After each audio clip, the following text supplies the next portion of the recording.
Selamat malam saudara-saudaraku yang terkasih di dalam Yesus Kristus.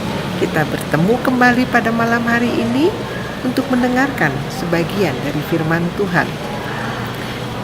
Kita masuk dalam saat teduh kita pada malam hari ini. Sebelumnya, mari kita bersatu di dalam doa. Ya Tuhan Allah Bapa kami yang kami sembah melalui Yesus Kristus, terima kasih Tuhan atas waktu yang Engkau berikan kepada kami pada malam hari ini. Kami boleh menyampaikan firman Tuhan dan urapi kami ya Tuhan, dan jagai hati dan pikiran kami. Terima kasih Tuhan. Amin. Firman Tuhan pada malam hari ini terambil dari Mazmur 1 ayatnya yang pertama sampai dengan yang ke-6. Berbahagialah orang yang tidak berjalan menurut nasihat orang fasik, yang tidak berdiri di jalan orang berdosa, dan yang tidak duduk dalam kumpulan pencemooh. Tetapi yang kesukaannya ialah Taurat Tuhan, dan yang merenungkan Taurat itu siang dan malam. Ia seperti pohon yang ditanam di tepi aliran sungai, yang menghasilkan buahnya pada musimnya dan yang tidak layu daunnya. Apa saja yang diperbuatnya berhasil. Bukan demikian orang fasik, mereka seperti sekam yang ditiupkan angin. Sebab itu orang fasik tidak akan tahan dalam penghakiman. Begitu pula orang berdosa dalam perkumpulan orang benar. Sebab Tuhan mengenal jalan orang benar, tetapi jalan orang fasik menuju kebinasaan. Demikian firman Tuhan. Tentu kita sebagai manusia mempunyai perjalanan hidup, karena hidup kita itu seperti satu perjalanan. Dalam perjalanan itu manusia dituntut untuk mengambil keputusan jalan mana yang harus kita pilih. Ada dua pilihan di dalam perjalanan, untuk mengikuti pemandu perjalanan atau memilih jalan sendiri. Ini kita analogikan seperti peraturan lalu lintas. Ada lampu merah, ada lampu kuning, ada lampu hijau, ada larangan belok kiri atau larangan belok kanan atau berhenti. Kalau kita semua manusia mematuhi semua aturan tadi, dipastikan kita sampai kepada tujuan atau selamat dalam perjalanan. Demikian juga tadi yang kita baca dari Mazmur, bahwa dinyatakan dalam perjalanan hidup manusia ada dua pilihan, yaitu taat kepada Tuhan atau tidak patuh, memilih jalan yang lebar atau jalan yang sempit. Tidak ada yang tempat yang netral, kita harus memilih. Yesus sendiri dalam khotbahnya di atas bukit, dia mengatakan, masuklah melalui pintu yang sesak itu, karena lebarlah pintu dan luaslah jalan menuju kebinasaan, dan banyak orang yang masuk melaluinya. Karena pintu yang sesak dan sempit itu menuju kehidupan, dan sedikit saja orang yang mendapatkannya. Nats yang kita baru baca, kita dengar saja tadi, sebetulnya membandingkan perjalanan hidup orang yang benar dan perjalanan orang hidup yang fasik. Hanya ada dua jenis orang yang diakui Allah, yaitu orang yang benar dan satu lagi orang yang fasik. Orang yang benar atau saleh itu yang hidupnya pasti mempunyai ciri-ciri, yaitu taat kepada firman Allah, dan pasti dia tidak mau bersekutu atau bersatu dengan orang-orang dengan kumpulan yang senang melakukan dosa. Pasti dia tidak akan mau bersatu dengan. hal kelompok seperti itu. Tetapi kesukaannya adalah pasti yang sesuai dengan apa yang difirmankan oleh Tuhan. Kebalikannya orang fasik yang tidak tinggal di dalam firman Tuhan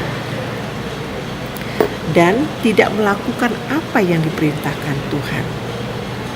Itu dua perbandingan yang berbanding terbalik antara yang satu dengan yang lainnya.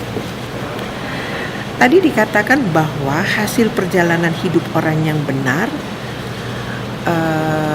dia digambarkan sebagai pohon yang ditanam di tepi air yang menghasilkan buahnya pada musimnya dan tidak layu daunnya, dan apa yang dilakukannya akan berhasil.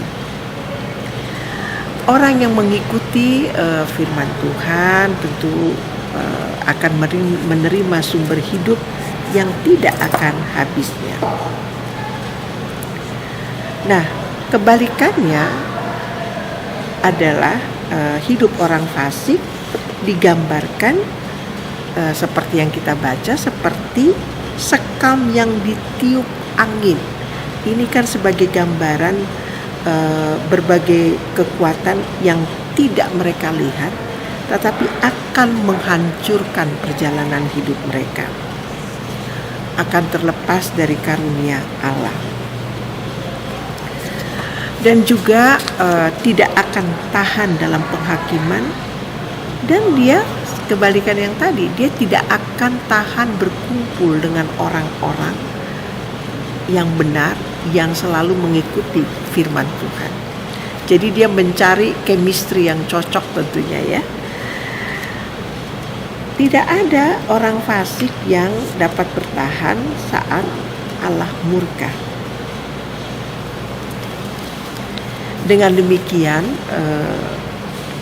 jalan Tuhan adalah, kalau kita mau mengikuti, pada dasarnya adalah jalan kebahagiaan, meskipun liku-liku yang kita lalui itu tidak selalu yang membahagiakan, sulit, tetapi kita sedang menuju ke kebahagiaan itu sendiri dan menawarkan tujuan yang sesuai yang dikehendaki Tuhan.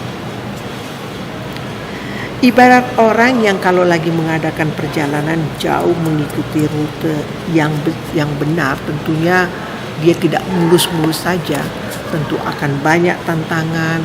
Misalnya bisa juga menjadi tidak disukai oleh orang-orang yang tidak sejalan dengan kita karena kita berada di jalan firman Tuhan. Kalau tadi dikatakan jalan yang lebar gitu ya, orang fasik, dia lebih mudah memang, kelihatan sangat membahagiakan mengambil jalan yang lebar, luas. Misalnya kalau kita korupsi, tentu ada uang yang kita dapatkan banyak, tetapi itu kan kebahagiaan yang sejenak, bukan kebahagiaan yang abadi. Tetapi memang jalan yang dilalui itu lebar, enak sekali, dan kita mendapatkan sesuatu, kita serasa kita bisa memenuhi kebutuhan duniawi kita. Tetapi itu adalah kebahagiaan yang sejenak, yang tidak sejalan dengan firman Tuhan. Dengan demikian, mana jalan dalam perjalanan hidup kita, pada akhirnya tidak ada yang netral. Kita harus memilih jalan yang sempitkah, jalan yang lebarkah. Apakah kita menjadi anak-anak Tuhan yang berjalan di jalan yang benar, atau kita berjalan di jalan yang luas sepertinya tidak ada tantangan, mendapat kebahagiaan yang sejenak. Kita sekarang tinggal memilih saja yang mana kita mau ambil di dalam perjalanan hidup kita. Pasti kalau kita takut akan Tuhan, kita yakin kita akan tentu mengambil jalan yang benar, kendati itu penuh tantangan, tetapi di akhirnya kita akan melihat kebahagiaan yang abadi. Demikian firman Tuhan pada malam hari ini. Marilah kita bersatu di dalam doa. Ya Tuhan Allah Bapa kami, yang kami sembah melalui Yesus Kristus. Tak putus-putusnya kami mengucapkan puji dan syukur kami boleh mendengar sebagian dari firman-Mu. Engkau masih memberikan waktu untuk dengar-dengaran firman-Mu. Tuhan, berikan kami kemampuan di dalam perjalanan hidup kami untuk memilih jalan yang benar, meskipun itu jalannya sempit dan penuh tantangan. Tetapi mampukan kami untuk meyakini bila Engkau bersama kami, dengan kekuatan yang datang daripada Roh Kudus, kami mampu melampauinya. Terima kasih Tuhan, hanya di dalam nama anak-Mu Yesus Kristus kami berdoa. Amin. Terima kasih, selamat malam dan sampai jumpa.